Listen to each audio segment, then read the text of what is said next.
পাবদা মাছের ঝাল রান্না করার জন্য পাবদা মাছগুলোকে এইভাবে ভেজে নিয়েছি।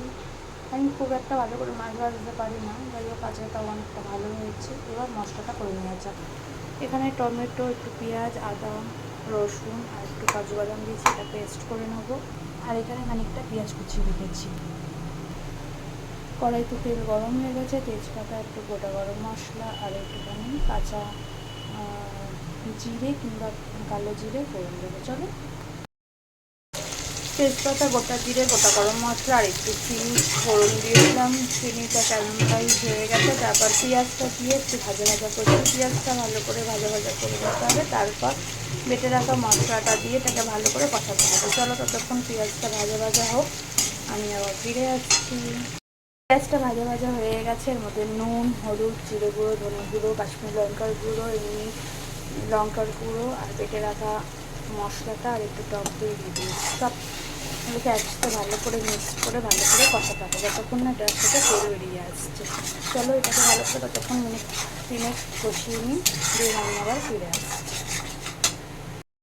দেখো, ওটা প্রায় কষানো হয়ে এসছে, আর 1 মিনিট মতন কষাবো, দিয়ে জল দিয়ে দেবো।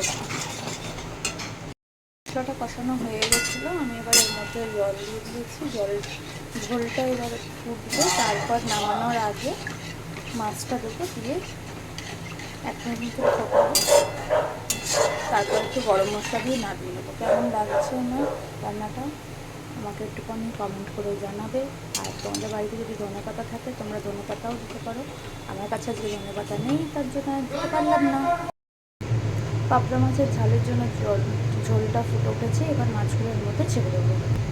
একে একে মাছগুলো এরকম করে ছেড়ে দেবো। দেখো কি সুন্দর আমি মাছ ভাজা করেছি আজকে।